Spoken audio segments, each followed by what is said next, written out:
Hi there BookTube, it's Eleanor here, and today we're going to talk about some books that I've recently read. It's been a while since I've talked about the books I've read, partly because there haven't been many books that I've read, but I have read quite a few, or a couple recently that I want to talk about.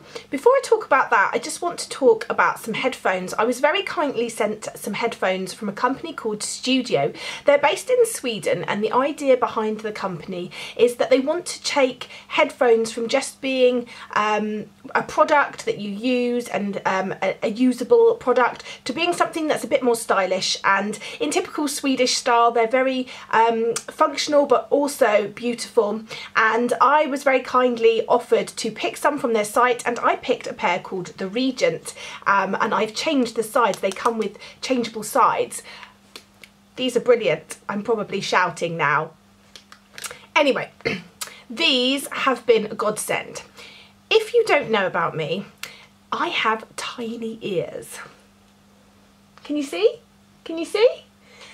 They're really tiny, and any product, including the headphones you get with your phone and various things like that that stick in the ear, they pop out. I've tried the smallest little plastic bits that you can change over on the headphones, and they all pop out my ears. It's really frustrating and also quite painful. If I do manage to wedge them in, often after a while they get really painful. And so I really do use these type of headphones all the time.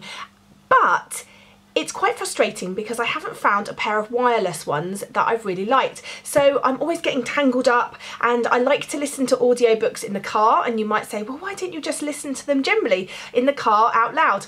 Well, I have a 5-year-old who doesn't really appreciate A, my taste in books, and B, probably a bit inappropriate for her. And also, C, she likes to watch something on long car journeys too. So she's normally watching a film on the iPad in the back, and you know, there's only so many times that you can watch Moana, or even not getting to watch it in the front, listen to Moana, before you start to get a bit crazy. So on long car journeys and even sort of half-hour journeys now, I really like to wear headphones, but it's just not safe to use the ones that you have to plug into the phone. So these have been great. I can just wirelessly pair them up to my phone and get going. They're great for cleaning. When I'm cleaning the house, I can just shove these on, leave my phone, and just get hoovering. So I just wanted to talk about these very briefly and to let you know how good they are. They do the headphones that you put in your ear if those are your preference, but they're just so beautiful. They're really beautifully designed headphones, and I just love them. They very kindly also offered a 15% discount to any of you that wish to try it, so it's all linked down below if you want to find out more about them. And the code for you to get 15% off is Eleanor Reads Books 15. But as I say, you can find all that in the description. So talking about headphones, nice little segue there, I've actually listened to an audiobook recently, and that audiobook was The Gentleman's Guide to Vice and Virtue by Mackenzie Lee. Now, this has been an extremely popular book on BookTube. I happened to see it when I had a credit on the Audible, and so I picked it up and I whizzed through it, and I really enjoyed it. I don't think I was as blown away as a lot of people, but it was a definite strong 4-star read for me. And considering that this is told from a male point of view, that's really, really good for me. I tend to find that male protagonists, books written from a male point of view, I really struggle with for some reason. I don't know why, I just don't tend to click. So a 4-star read with a male protagonist is a really, really strong recommendation from me. The basic story of this is that we've got Monty. He's heir to sort of a lordship. His dad wants him to take over the family business, but Monty is struggling with alcoholism and seduction, and he likes a bit of gambling. He's generally into all those vices that young lordships can have but should keep under control, and of a certain age need to rein in, ready to take over the family business. But Monty also has the added pressure of, I believe, well, it's never specifically said whether he's bisexual in this, but he definitely has an attraction to men, specifically his best friend Percy, who he has rather a big crush on. Percy, Monty and Monty's sister Felicity are sent off on sort of a last hurrah around Europe. not really a hurrah for Monty, because he's been told he's got to rein it in. There'll be no drinking or gambling or ladies or men. It's more of a trip to meet all of his father's connections and to see some culture, which he doesn't really agree with. And they go off and adventure ensues. There's quite a big sort of adventure plot to this. Something happens, they're on the run, there's loads of people they meet along the way, and as we go through this we're also learning more about Monty and Percy and Felicity. We're looking at Monty and obviously his sexuality, his attraction to his best friend, and looking at his responsibilities. We're looking at Felicity, who is the younger sister. She's female in a time where females aren't allowed to be intellectuals, they aren't allowed to study, they aren't allowed to do anything apart from get married and breed and produce. Felicity is desperately interested in medicine, and so we learn more about her struggles as well. I really enjoyed this story. It whizzed by. I think the only reason it didn't get a 5-star was it lacked that emotional connection for me. Often that's what I look for, that takes me over the edge into a 5-star. It doesn't have to be a book that makes me cry, but just something with a bit of an added emotion to it. So I gave it 4 stars, but it was really a good 4 stars and definitely worth a listen to. The narrator was really good. I listened to it in 2 speed and that was just about right.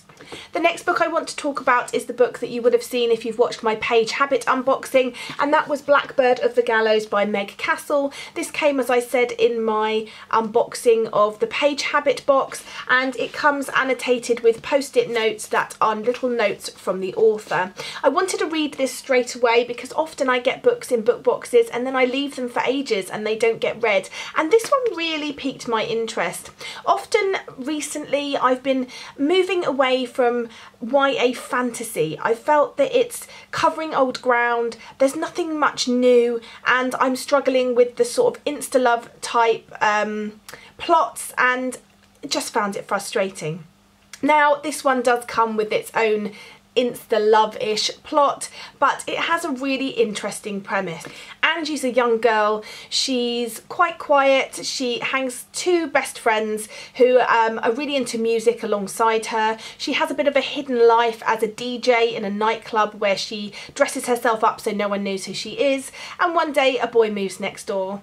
As they do, it's always the boy that moves next door, called Reese, and it transpires that Reese is a harbinger of death, and this is where the sort of originality comes in for me. I didn't know anything about this sort of harbinger of death, this connection to crows, this apocalyptic feeding off catastrophic events. I didn't know anything about this type of mythology, and I really enjoyed finding out more about it. I would say the biggest downfall in this for me was that there just wasn't enough progression with the characters. I felt that we didn't get enough of them, and especially some of the side characters I feel like I needed a bit more.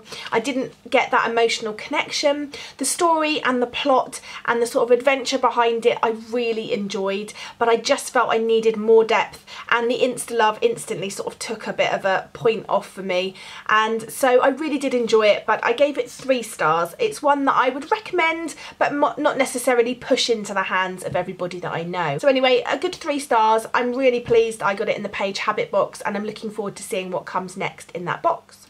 And then finally, a book that I read, which is my first completion for the autumn readathon.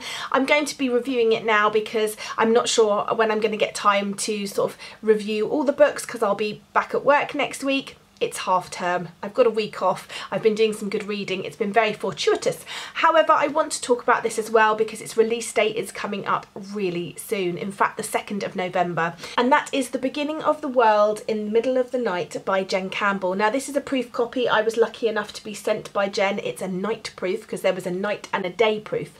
This is a collection of short stories, and I had 2 sort of main concerns with this. First, Jen is a friend, and you always stress about how you're going to feel about a friend's work and how you're going to talk about it, but I know that Jen would want me to be honest, and so that is what I'm going to be. I'm going to be honest. Also, short story collections aren't normally my thing, which added a bit of extra pressure because I've only ever loved and given 5 stars to one short story collection, and that was Sweet Home by Cara Spray. Now, what I can say about this is that I couldn't put it down, and that is a sure sign for me. Often I will start short story collections and put them down and never pick them back up again. I'll read maybe 2 or 3 short stories in there on the first time I pick it up, and then it gets put down and I pass it over for other things. I couldn't put this down. I read this over 2 days and I really savoured the story. Now, there's a number of different stories in here and they're all at different lengths. Some of them are as short as 5 pages, some are much longer. And what I did when I went through is I gave each of the short stories a star rating, and then I averaged it out to find my rating for the book. And what transpired was quite interesting actually, because for me it turns out that there was 4 5-star short stories in this collection, which is really strong for me. And those 4 short stories that got 5 stars are all the longer ones, and I tended to give the shorter ones slightly less star ratings. So that shows to me that I prefer a short story which is slightly longer. It gives it a bit of time to progress, and I think for me, being a non-poetry reader, someone that really finds poetry something that I back away from because I really struggle to understand and to pull meanings from poetry and to feel it in such a short amount of words, I think that longer short stories definitely work better for me. So what I'm going to do is I'm going to talk to you about the short stories that I gave 5 stars that I really enjoyed. The book starts off with a 5-star short story for me, and that is Animals. This short story is phenomenal. It had me feeling a bit queasy. It had me at the edge of my seat, and I really love how Jen, throughout all the stories actually, gives us information, passes forward facts, passes forward fairy tale and information and factoids about things that are relevant to the book, and I really love that. I felt I was learning stuff as well as going into these sort of slightly odd, little bit dark worlds.